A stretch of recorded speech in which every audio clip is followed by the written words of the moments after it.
Hey, everybody. This is Mother Teresa here. Listen, how content are you with who you are, what you are, how you are, your whole total being? This morning, I spoke about being kind to yourself. That was my Monday motivation. And I just want to elaborate a little bit more about that. You know, one of the things that I do realize is that God created me in His image, He created me in His likeness. And so, because of that, I am very comfortable with who and what He has created me to be. Now, are there some things that I would like to change about myself? Like, for instance, my weight? Of course it is. But my overall being is who God created me to be. And so, with saying that, I would just like to say, listen, everybody, we all have some work that we can do on ourselves, to ourselves, and for ourselves.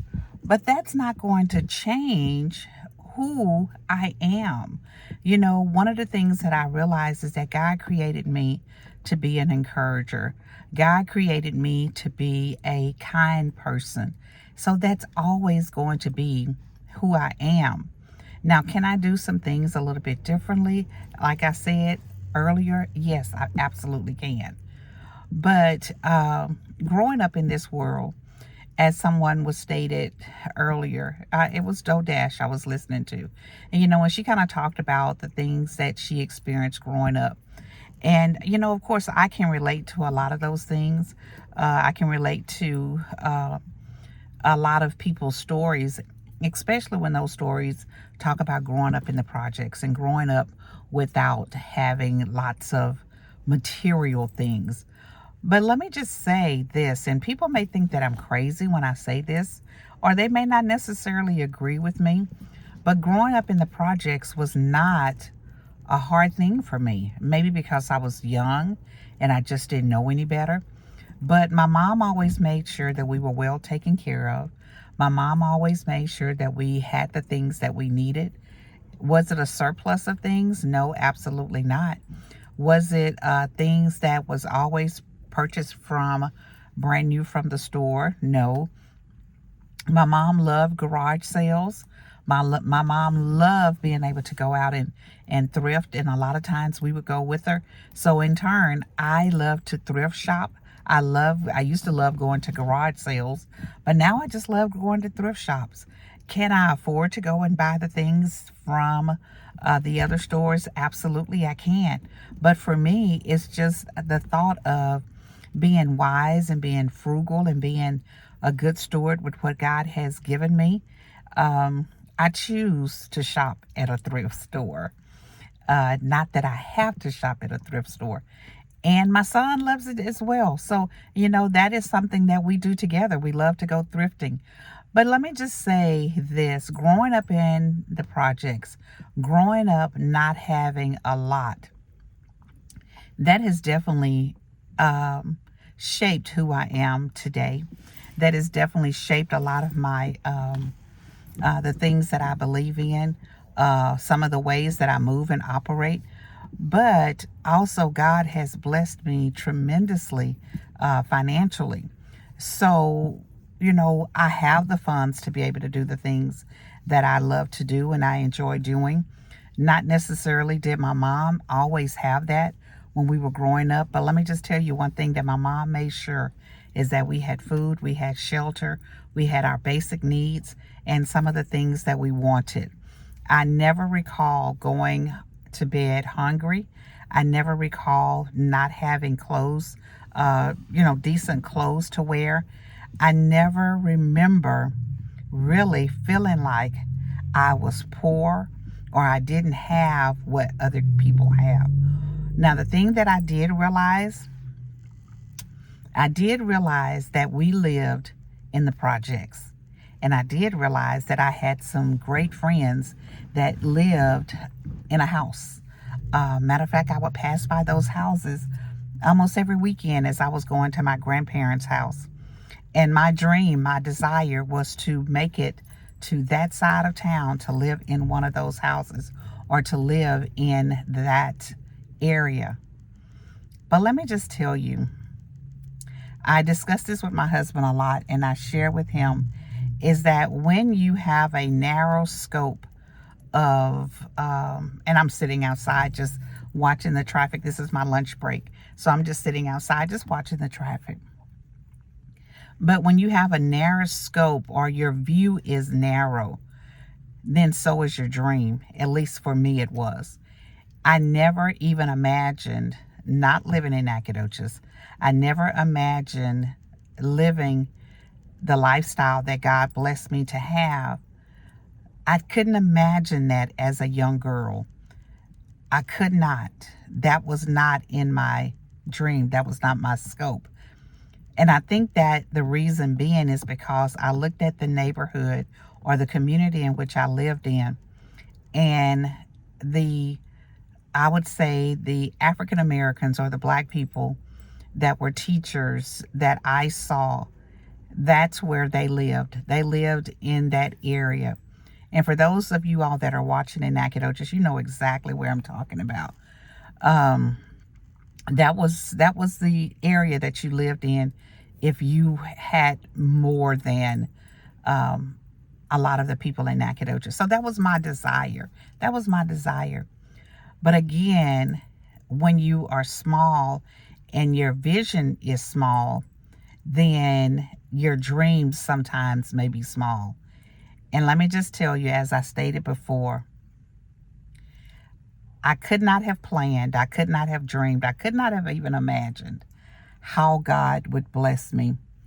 And coming from the projects to where I live now, it is, and I'm not bragging and I'm not boasting, I'm just telling you all about the goodness of God, and how if you trust him and believe him, and if you put your faith in him, and that he will supersize your dreams. He would definitely supersize your dreams. Now, growing up in the projects, Oak Hill Plaza, the projects, one of the things I will tell you is that we lived in a 4-bedroom apartment. And again, my mom made it seem as if we were doing okay. We were doing okay. And again, I cannot say I remember struggling. I cannot. Now, my older brothers and sisters, or even my younger brothers and sisters, they may disagree with that, but I'm telling you what I experienced. And I could be, just because of the type of person I am, I could be that person who I always see the positive. I always see the good. I always see the glass is half full versus the glass is half empty. But I'm telling you all, my experiences growing up were not one of struggle. Yes, we lived in the projects, but my mom used to say the projects doesn't live in us. It was a stepping stone, and I knew that. I got married at the age of 20. I was still living in the projects. Within 9 months of moving from the projects, my husband and I, we had purchased our first home. While we were in Nacogdoches, I think we purchased one home, and then another couple of years we purchased another and another, and then we built our dream home on 12 acres of land in Nacogdoches County. And then, of course, God shifted us and moved us to another city, and God continued to bless. Blessings upon blessings upon blessings upon blessings. That's all I can say, you all. And where God has put us now. And again, I'm not bragging, but I am bragging on how God can take you and put you in another place, and how he can just give you it wasn't even a desire of my heart. I didn't even know to desire that. But that's this is how God blessed me and my family. And you all, it's unbelievable. That's all I can say. It's unbelievable. You know, my home looks like the whole apartment complex that 8 families lived in. Yes, that's how good God has been. And so I'm thankful and I'm grateful. But I say all this to say this, you all. Know who you are and whose you are. And if there are things that you need to work on yourself, be kind to yourself. Be very kind to yourself. And know that who God created you to be is who God created you to be. Yes, we can definitely improve upon a lot of different things, you all. But I'm going to just tell you, I love who God created within me. I love being Teresa. I love being Teresa. And let me just tell you, yes, there are some things that I would definitely change, but there are a whole lot more that I would say, not changing, not one bit. Don't care who likes it or dislikes it. I'm not changing for people. I'm not. I'm just not going to do it. You take me for who I am, and that's okay. And if you don't like this person, then that's okay too. That's quite all right. I think about, have I been the subject of people's, I don't want to say jokes or people discrimination or prejudiced or whatever. If I have, guess what, y'all? I don't know about it. And that's good. That's good. I can think of one occasion, but that was somebody who looked like me, who felt like they were doing what somebody else needed them to do. But that's okay. I don't even want to even focus on that. What I will tell you all is that as I am building and trying to make sure that I am being true to myself and being kind to myself, I'm just going to say, love who God created. Love the person who you are, regardless. And when you do that, I think we hug ourselves a little bit tighter. We love ourselves a lot more. And we don't put up with a lot of things from other people.